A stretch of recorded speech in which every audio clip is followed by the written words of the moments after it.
Shalom saudara, Rema hari ini terambil dari Obadja pasal yang pertama, ayat 1 sampai ayatnya yang ke-9.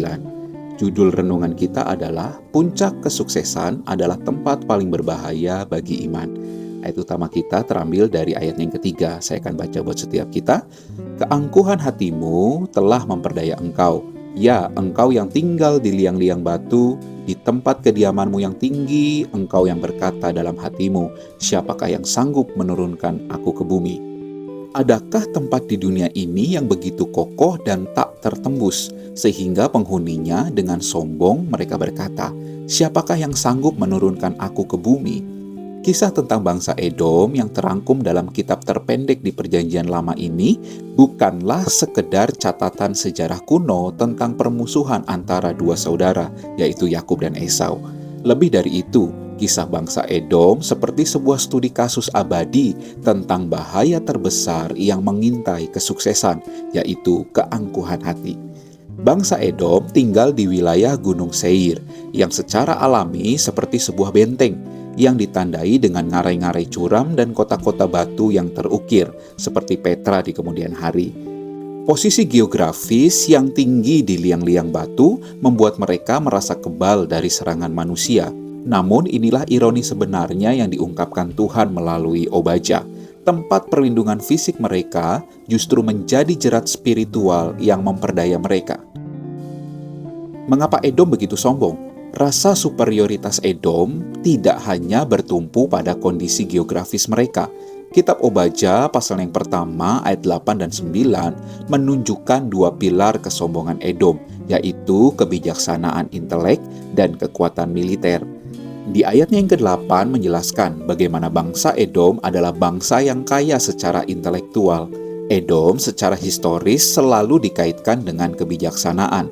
Salah satu orang bijak yang terkenal ialah Elifas, teman Ayub. Ia berasal dari Teman, ibu kota Edom.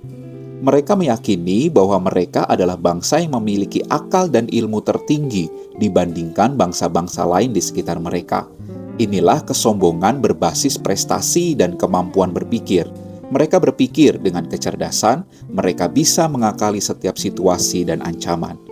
Secara militer, kita bisa membacanya di Obadja pasal yang pertama ayat 3, 4, dan 9. Mereka merasa kuat bak pahlawan dan tidak dapat dikalahkan. Geografis adalah aset terbesar mereka.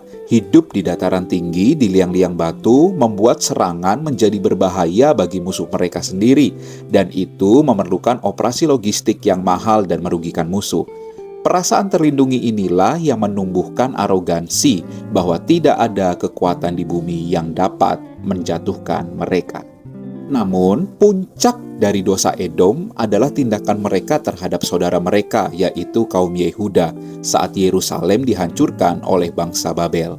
Edom bukan hanya berbangku tangan, mereka bahkan bersuka cita atas musibah yang dialami saudaranya di ayat yang ke-12. Mereka bahkan ikut merampok saudara mereka di ayat yang ke-13 dan bahkan menghalangi pelarian dan menyerahkan saudara mereka dari suku Yehuda kepada musuh di ayat yang ke-14. Tindakan yang lahir dari hati yang angkuh dan penuh kebencian adalah esensi dari pelanggaran etika dan moral yang tidak bisa ditoleransi. Tuhan tidak melihat ketinggian gunung, tapi Tuhan melihat kerendahan hati. Dalam pandangannya, semakin tinggi sebuah menara kesombongan yang dibangun, maka akan semakin parah keruntuhannya. Kebijaksanaan Edom akan dihilangkan, pahlawan mereka akan gentar, dan dari tempat yang tinggi, Tuhan sendiri yang akan menurunkan mereka ke bumi. Pelajaran terbesar dari nasib bangsa Edom adalah puncak kesuksesan adalah tempat paling berbahaya bagi iman. Kita tidak tinggal di liang batu, tetapi kita sering membangun benteng kesombongan modern, yaitu benteng pendidikan tinggi, benteng kekayaan finansial, benteng popularitas, dan benteng jabatan.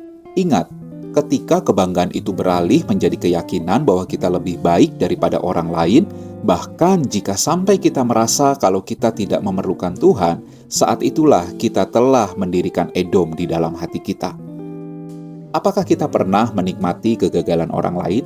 Apakah kita pernah menggunakan kecerdasan kita untuk memanipulasi atau merendahkan mereka yang tidak seberuntung kita? Apakah kita merasa aman di tempat tinggi kita? hingga mengabaikan pentingnya berakar dan bergantung total pada Kristus? Firman Tuhan hari ini adalah peringatan keras. Jika Tuhan sanggup meruntuhkan benteng alami Edom, maka benteng buatan manusia dalam hidup kita tidak ada artinya di hadapan kedaulatannya. Hendaknya kita menanggapi setiap pencapaian bukan dengan keangkuhan dan berkata, "Ini hasil usahaku." Melainkan, mari kita menanggapinya dengan kerendahan hati dan bersyukur, serta berkata, "Ini adalah anugerah Tuhan." Baiklah hikmat kita dipertajam bukan untuk kepentingan diri sendiri, tetapi untuk melayani sesama. Dan biarlah ketinggian posisi kita menjadi sarana untuk meninggikan Tuhan, bukan meninggikan diri sendiri. Mari kita turunkan keangkuhan hati kita hari ini sebelum Tuhan yang menurunkannya. Jaga hati kita saat berada di puncak. Ingatlah bahwa setiap hal baik yang kita miliki adalah titipan Tuhan. Daripada berkata, "Siapakah yang sanggup menurunkan aku?" Mari kita ubah perkataan itu menjadi sebuah doa syukur. "Tuhan, dari ketinggian ini hanya Engkau yang sanggup menjaga hatiku. Turunkanlah aku ke dasar kerendahan hati-Mu setiap hari." Ingat, hanya mereka yang merendahkan diri yang akan ditinggikan pada waktunya.